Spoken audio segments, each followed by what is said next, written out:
Olá pessoas, bem-vindos e bem-vindas ao Vives. Eu sou a Vivi Maurei e nesse podcast compartilho algumas reflexões sobre livros, filmes e séries, cultura pop, tudo que não consigo colocar no Substack. Além de falar um pouco sobre a vida como imigrante brasileira vivendo em Portugal.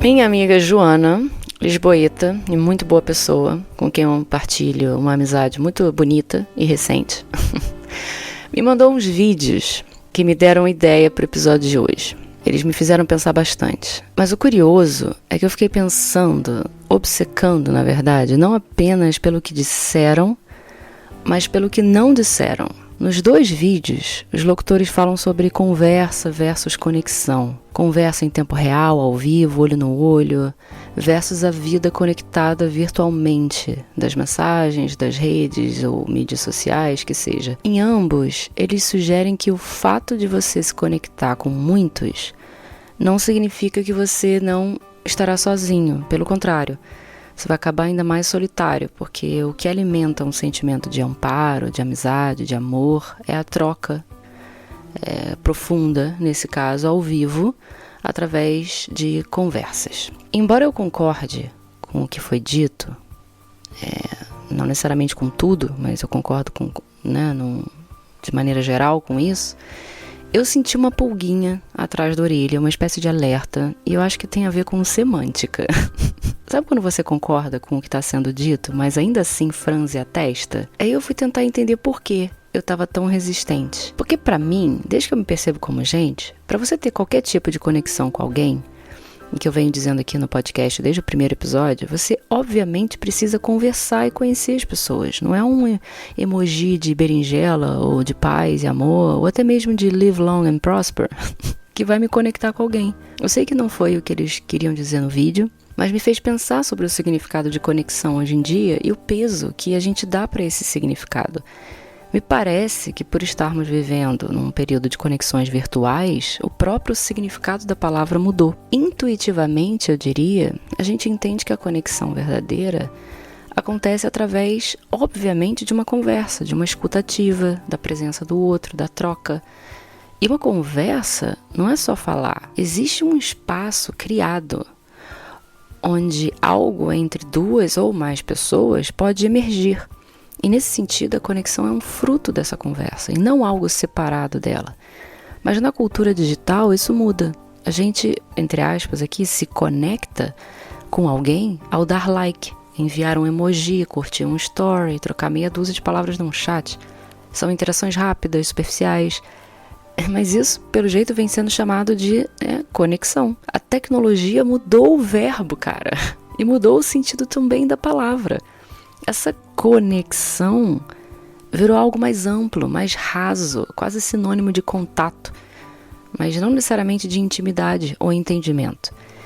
E aí, no vídeo, eles apontaram que a conversa verdadeira é uma espécie de retorno à conexão profunda que a gente perdeu no meio desse mar de conexões rasas. Eu vou sempre para um caminho mais direto, talvez, eu acho que faz parte do meu perfil.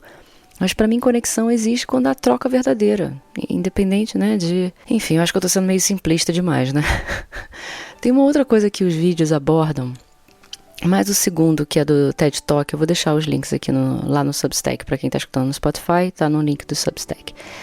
Mas no segundo, que é o TED Talk, aborda que é uma questão de conversar para conhecer não apenas o outro, mas a si mesmo. E isso, cara, é coisa linda de Eru. Eu concordo muito, e eu sempre digo isso. É fato que o diálogo desempenha um papel crucial nesse processo de autoconhecimento. E eu acho que é por isso que tanta gente evita conversas e tem medo de falar, de se expressar, porque no fundo teme falar besteira, Se ouvir em voz alta, teme errar, teme perceber que pensa coisas bizarras, sei lá. Acontece. Gente, quando a gente se expressa nossos pensamentos e sentimentos em uma conversa, nós somos levados a organizar e articular nossas ideias, facilitando a reflexão sobre as nossas próprias emoções e crenças. E não dá para olhar para isso de forma negativa. Confie em mim, a gente só tem a ganhar com isso. Essa externalização vai revelar aspectos de nós mesmos que talvez não fossem evidentes sem essa interação verbal. Por isso que é bom ter amigos e conversar com eles, que nos amam, não julgam menos que o mundo. Assim a gente pode se conhecer melhor enquanto ainda é seguro, entre aspas. Porque aí, né, ao ouvir as perspectivas e feedbacks dos outros, a gente ganha uma visão melhor sobre como nós somos percebidos e identificamos pontos que podemos não ter considerado anteriormente. Essa troca contribui para uma compreensão mais profunda das nossas próprias motivações e comportamentos, entende? E quanto mais significativas e profundas são essas conversas, mais praticamos o autoconhecimento e colocamos em prova a nossa visão de mundo. Olha que coisa mais linda. Mas cheia de graça ela. Com isso, a gente pode alcançar um melhor controle emocional, se é que isso existe, fortalecer a autoestima, sem dúvida amadurecer a inteligência emocional e melhora os nossos relacionamentos com as pessoas, de forma geral, né? Mas para isso, galera, eu acho fundamental que o diálogo seja sincero e honesto, porque não é apenas sobre construir conexões com os outros, é também poder se enxergar melhor e se entender nesse mundo bizarro que a gente vive. Conversas de olho no olho são difíceis porque a gente tende a achar que vai falar merda, né? E vai, provavelmente, mas não confia que o outro vai ser maduro o suficiente para entender que todo mundo erra, que todo mundo fala besteira, todo mundo passa por esse processo, né? De falar em voz alta, se ouvir e se enxergar e, porventura, pode acabar mudando de opinião e, enfim. A gente não está pronto para tudo nessa vida, a gente não sabe de tudo, pelo contrário, a gente sabe de muito pouco. Eu acho que conversar é também esse ato de confiança no outro, de que ele vai saber escutar, vai entender o momento, as nuances, não vai julgar o que está sendo dito. E por mais que a gente tenha experiências que provam o contrário disso, que a gente, com certeza, todos nós aqui já passamos por momentos que fomos julgados e não aceitaram, né, esse nosso lapso momentâneo de falar alguma besteira e nem sequer acreditar nela, mas foi sem querer. A gente não deveria deixar esses momentos ditarem todo e qualquer diálogo que vier depois disso e com outras pessoas. A gente precisa dar espaço para a possibilidade de alguém finalmente nos ouvir ativamente.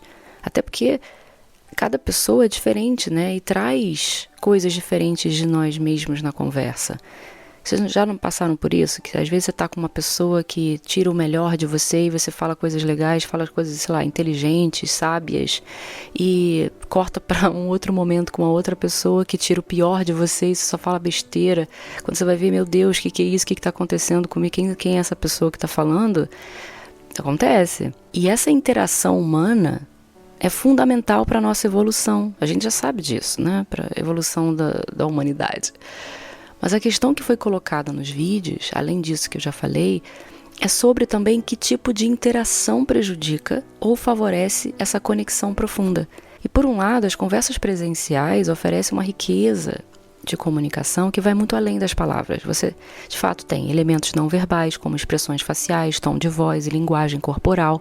A presença física facilita a empatia e a interpretação emocional, coisa que muitas vezes a gente não saca, não entende nas interações virtuais. Mas por outro, as conversas virtuais, mesmo as de texto que podem ser editadas e deletadas, por que elas não podem ser também consideradas reais e profundas? Não é a escrita também uma forma rica e profunda de se conhecer e se comunicar? Antropologicamente falando, a gente pode questionar isso, dizer que as novas gerações vão absorver essa prática de comunicação virtual como uma nova forma de se conectar profundamente. Por que não?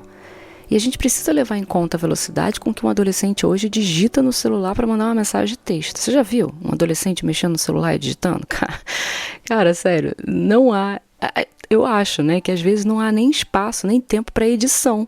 Os caras digitam e mandam, e é isso aí. E erro e blá, não é um problema. Claro que a pessoa ainda pode, né, se arrepender de algo que foi escrito e correr para apagar, e se editar, se deletar e tal, mas eu não acho que isso torne a troca, essa relação, seja ela qual for, menos real para os adolescentes que vivem e respiram isso no dia a dia. Eu entendo que seja estranho para os adultos e millennials, porque a gente aprendeu a conversar de outra forma e é a forma como a gente consegue encontrar conexões profundas. Eu não sei nem se eu concordo com isso, mas eu estou aqui só confabulando uma questão antropológica mesmo, porque a gente tem sim levar em conta essa ideia de que o que é real entre aspas, né, numa conversa, e que isso vai depender da cultura, do tempo e da geração. Eu acho que é uma pergunta sem resposta e eu não seria tão ávida assim para dizer que uma conversa virtual é menos profunda ou menos real que uma presencial. A fala dos 2 vídeos parte de uma visão mais clássica e até, eu diria, né, até um pouco nostálgica da conversa, como algo que exige presença física, improviso, vulnerabilidade não editável. Mas essa visão carrega um viés geracional e tecnológico muito forte. A forma como nos comunicamos muda com a tecnologia, mas isso não quer dizer que a comunicação se torna menos autêntica. Ela apenas se adapta aos novos códigos e limitações. Escrita, emojis, memes, figurinhas, reações, tudo isso são formas simbólicas riquíssimas. Um adolescente hoje pode viver uma conversa profundamente significativa numa sequência de mensagens e silêncios num chat. E quem somos nós para dizer que isso não é real? Nós apenas não entendemos da mesma forma que eles.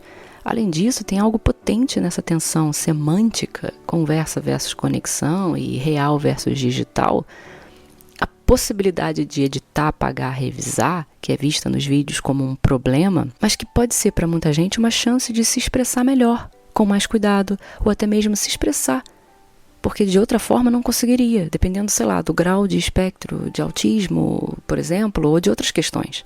A oralidade nem sempre favorece quem precisa de tempo para pensar, e para se expressar e para se comunicar. Milênios e gerações anteriores foram alfabetizados emocionalmente no, entre aspas aqui, ao vivo. Ligação por telefone de fixo, né? A conversa na pracinha, ou no play do prédio, o bilhetinho dobrado e passado por outro durante as aulas, com troca de olhares. E agora a gente vive essa tensão entre o passado e essa avalanche digital. Geração Z e Alpha, por outro lado, nasceram imersos na comunicação digital. Para eles, é no teclado que a alma dança, para o bem e para o mal. Da mesma forma que comunicação olho no olho e ao vivo, também pode ir para o bem ou para o mal. Seja, a gente pode estar falando aqui de manipulação, de superficialidade numa relação, enfim. Talvez o que a gente precise não seja uma oposição entre real e virtual, mas uma escuta mais generosa das múltiplas formas de conversar e se conectar. Entendendo que verdade e profundidade não acontecem apenas na troca de um olhar. É preciso estar presente de espírito também, pessoalmente ou virtualmente. E principalmente, não julgar.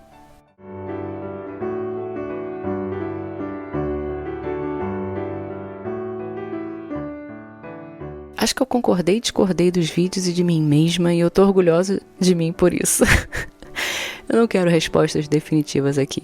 Não quero. Estou em constante transformação e o bom mesmo é fazer perguntas. E às vezes eu escrevo uma coisa tão sincera e esperançosa que eu preciso parar e verificar se por acaso eu não virei gerente de vendas da Herbalife, cara. Às vezes eu sei que eu sou meio coach mesmo. Sou do tipo de pessoa que acredita na humanidade e escreve como se fosse... Escreve e falo aqui no podcast, né? Porque eu escrevo roteiro. Então, eu escrevo como se eu fosse narradora de vídeo institucional de ONG. Pior que isso, só se eu passar a escrever #gratidão, aí, cara, me internem. Até o próximo episódio.